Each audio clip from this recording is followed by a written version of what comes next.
What I'd like to do with this lecture is go over kind of an overview of some of the current looks and trends that are out there right now for packaging design. What I want to tell you though about this lecture is there are a lot of slides in here, and I don't want this video to go so long. So I really recommend that even if you're watching this video, you take the time and download the PDF of the lecture and look through it a little bit more closely at some of the looks we're going to see here today. So before we talk about current looks, you always have to talk about branding. And people always ask, what is branding? Branding is kind of all the attributes that come into your product. So what that means is, what is the personality of your brand? And with branding, sometimes you have what happens, what we have here, which is what we call product convergence, where you have, in this case, smartphones. There's a lot of different makers of smartphones. They all essentially do the same things. Some have more or less bells or whistles on them. But how do you differentiate your product in the market? A lot of that comes down to branding. And nowadays, a lot of times we think of brands, they're so much a part of our life, we don't even think about them as a brand. No one says, would you please hand me a facial tissue? We all say, can you hand me a Kleenex? Or you talk to your friend and you say, do you want to grab a Starbucks? All right? You're not actually grabbing a Starbucks store and taking it somewhere. It means you're going to get coffee.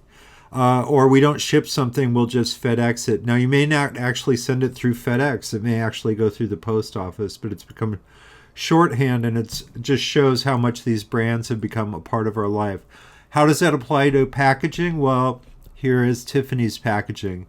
Tiffany has actually, their typography, but more important, this shade of Tiffany blue is so iconic for their product. You don't even, if you get a box and it has this color on it, you know you're getting something good without even knowing what's inside. So that's how ubiquitous the Tiffany branding has become in our culture.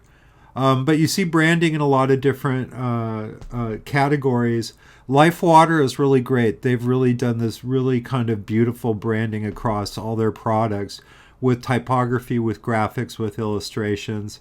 When it comes to branding, though, the king of the hill is probably Apple. So Apple has never really had, when it came to computers, Apple has never really had more than 10% of the market share. And what they decided a long time ago was they were never going to try and compete with Microsoft in the PC market. They were going to start marketing all their products as more of a luxury good. And you really see that in all their packaging and the way they market themselves. It's very minimalist. It's very kind of sophisticated. It looks upscale. If you've ever been in an Apple store, you know they're laid out more like a clothing boutique than a computer store. So that's an example of a company purposely deciding what market they're pursuing and then taking that branding aesthetic down to even the smallest package, even the earbuds or anything in there. So you see branding in a lot of different categories, especially when you get into the food category. And how you choose to package your goods can say a lot about you. So here I've got 3 brands of pasta, and they're all packaged differently. And if you had to choose one that you thought was, and keep in mind the pasta inside the box is probably nearly identical, but if you had to choose one that you thought was more expensive, a lot of people would probably look at the one in the upper left here because it uses, similar to Apple, this very minimalist design. It looks expensive. The others maybe not as much. Branding oftentimes ties into various different products and different cultural things. Like here was a tie-in for the Black Panther movie from a couple years ago. Here's an example of Method, which uses a lot of basically cleaning supplies or whatnot. Now notice the bottles and everything are different shapes and sizes. Everything's different color. Method is great at getting across their branding through their typography on here. And type can be a powerful way to get your branding across and also work in your packaging design.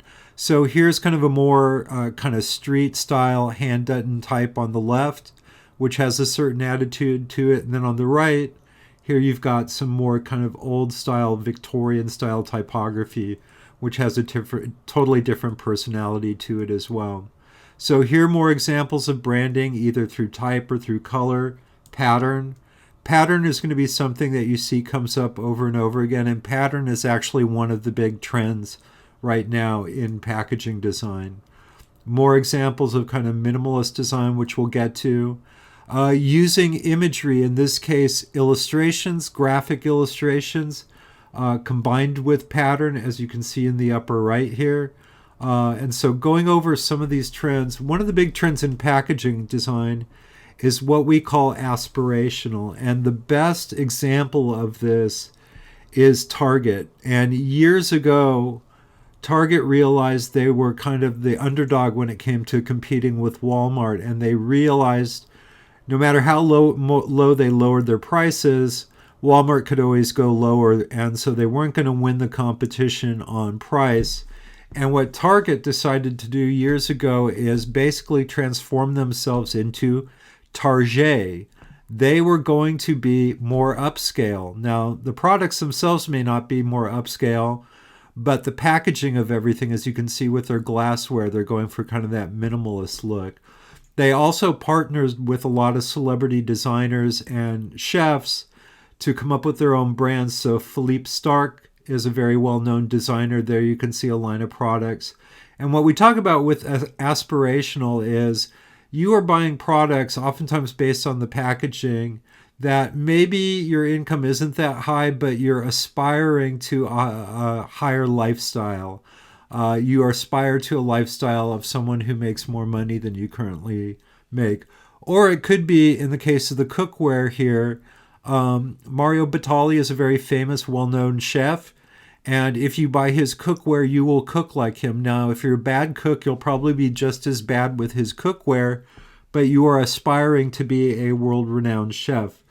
Joanna Gaines with the whole Magnolia line, if you've seen her television shows on the HGTV network, she's a prime example now in housewares of basically that aspirational branding.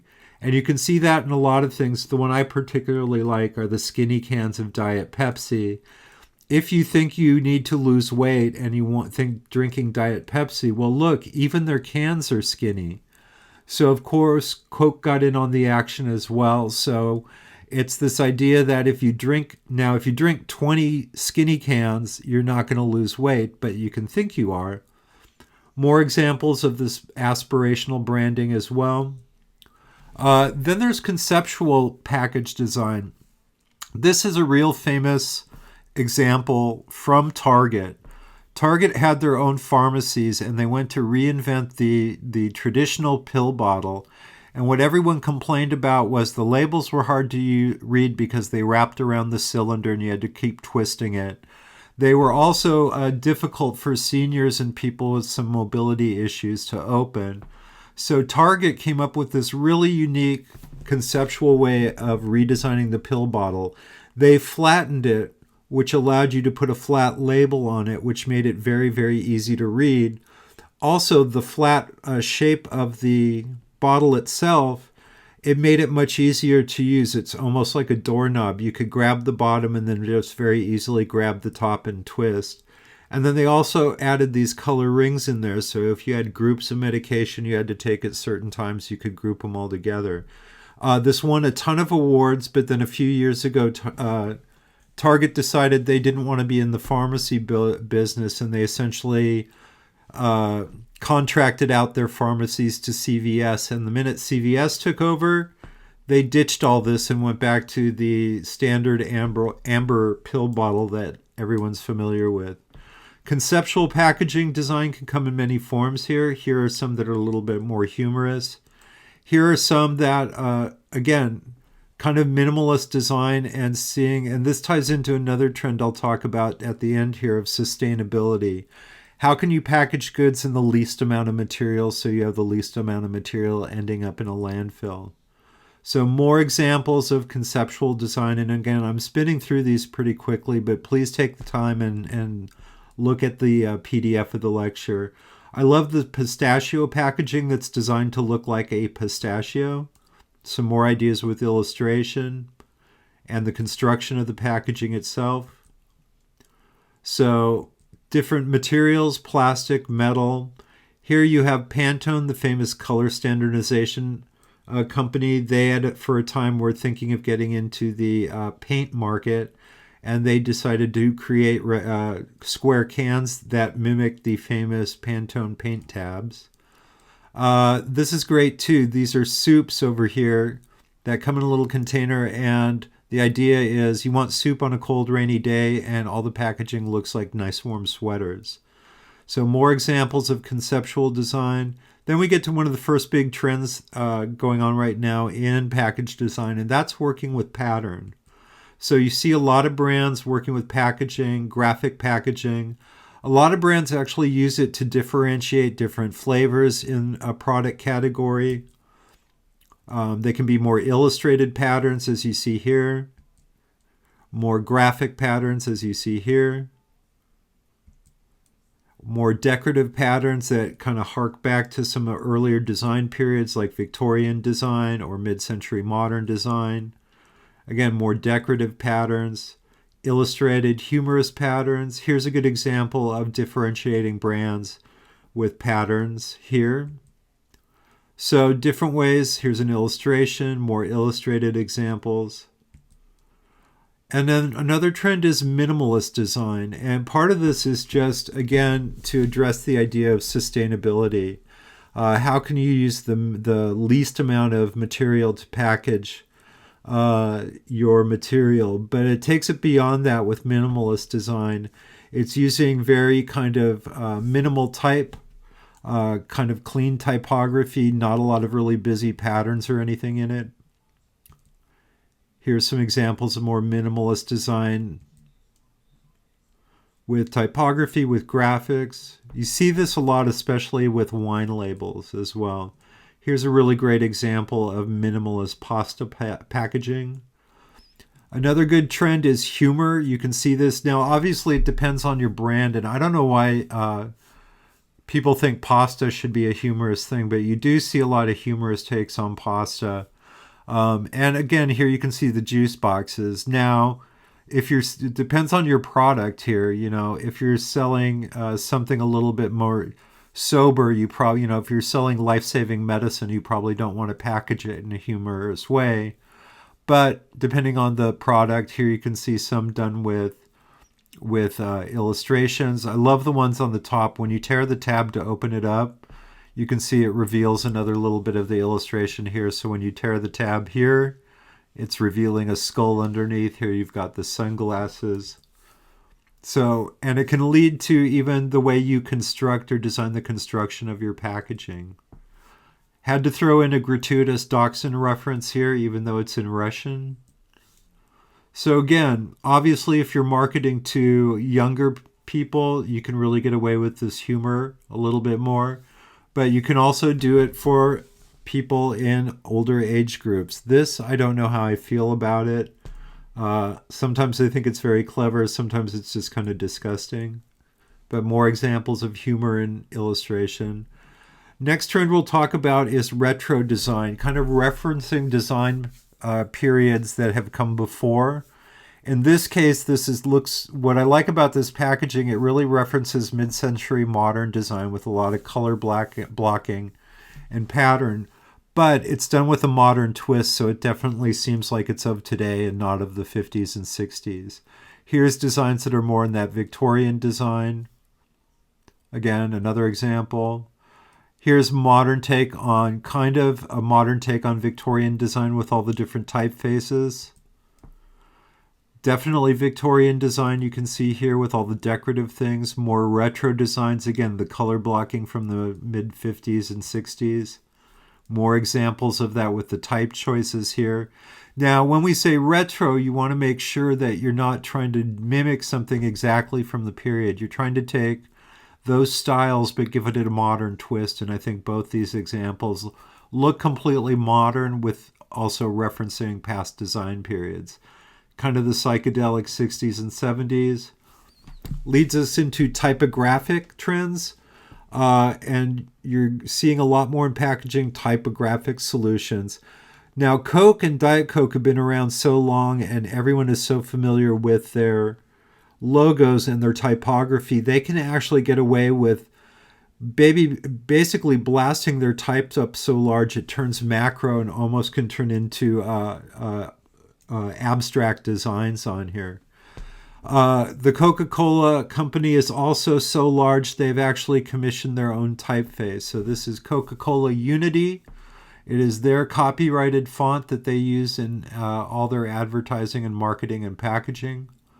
More typographic solutions here, more done in hand-done style. Here's typographic and also being a little retro. Same here, kind of a throwback to a modern take on that Victorian design with the sizes and fonts. Even McDonald's has really upped their game in recent years, and similar to Coke, you can see where they've really kind of taken their name and gone macro with it and broken it up and turned it more into an abstract typographic solution. And then we get into cultural. So depending on what you are packaging, if it's for a particular community, or if it's something you imagine crossing across various cultures. Here, packaging for Kroger, which is the home company that owns Ralph's here locally. Now, obviously, they want to sell these to everyone, but they want to reference the various culture that it's from, in this case, Mexican culture. But they've done it in such a way that it's also accessible to everyone. Design done in a Russian style here. More done in a Thai style here as well, really even referencing the way the package is created. And I've mentioned this in previous lectures. Here in North America, you often see things that are labeled both in English and in French. And as I mentioned, that's because Canada is a officially bilingual culture or country.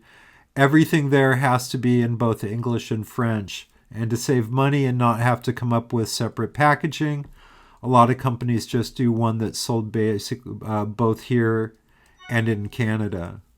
So again, especially in Orange County, we have a lot of different communities here. You're going to see a lot of references to different cultures here.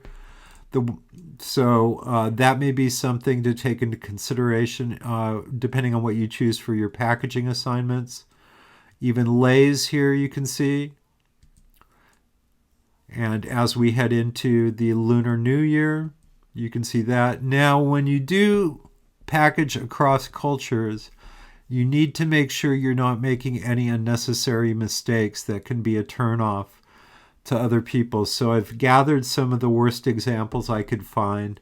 I don't know many people who don't read Chinese who would understand you're not really selling Chinese or child shredded meat. All right, or translating across languages can always be problematic. Some more examples here as well. It goes the other way too. I think I mentioned in a previous lecture what happens when GM tried to sell cars in Mexico with their Corpse by Fisher icon. And then the last trend I want to talk about really is sustainability. And that's realizing that even with our best intentions, a lot of our packaging is going to end up in a landfill. So maybe that means actually manufacturing the packaging out of a new material that we know will biodegrade much faster. You can see here with Heinz using the plant bottle, and you can see that the plastic is actually made up of 30% plants and recycled materials, so it will break down in a landfill much faster. Here you can see the shoes that are basically packaged in this form that's made out of recycled materials and will also break down in a landfill very quickly. It could also be something as simple as these brands, which recycle pages from books that are being given away or periodicals. There's also a trend where you design the packaging so it can actually be useful once you're done with it. So here this shirt comes in this package, directions on the back, and you can take the package and actually fold it into a hanger and then hang it in your closet. On the left, the package is the product.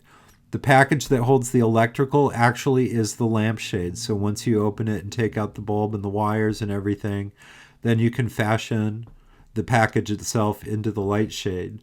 And on the right is another example of a case for a flat screen TV, which once you remove the TV, you can take the two halves, stack them, and it turns into a TV stand. More examples of more sustainable packaging. And then finally, we're going to talk, a couple things too. Retail. When we talk about retail, we're talking about shopping bags. And keep in mind, shopping bags also count as packaging, but they also form a form of advertising, because as people walk down the street or through the mall with something from your store or your brand, you want to be able to advertise that to everyone. So here you can see examples of kind of minimalist design or humorous design in retail bags.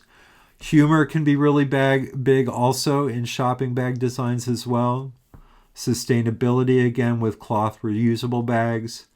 More examples of humor. I don't know if I really want a shopping bag that shows me what's in my stomach, but there you go.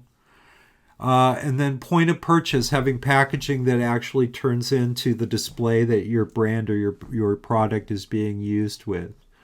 So using the packaging actually as part of the display in a store. Here you can see an example where the packaging folds down and then they can put it out on the counter and display it in the store. And once you buy it, they can just zip it up and send you home with it. And then finally, I want to talk about one thing to take into consideration, especially with a lot of real consumer brands that you'd see in the supermarket. And that's the idea of billboarding, where you have your graphics in such a way that they wrap around the product so that when it's on the display shelf, you're actually creating a mini billboard for it. And the Coke packaging here is a great example. So taking 3 12-packs and essentially turning it into a nice square billboard that you would see on the shelf. And again, anytime you can advertise your brand, it's good. More examples of using that billboard effect, having your graphics cross or round or across packaging. There you can see with Skull Candy and some more consumer brands. So that's it for trends. And again, I tried to go through that very quickly, but do take the time to download the PDF and look at it more closely.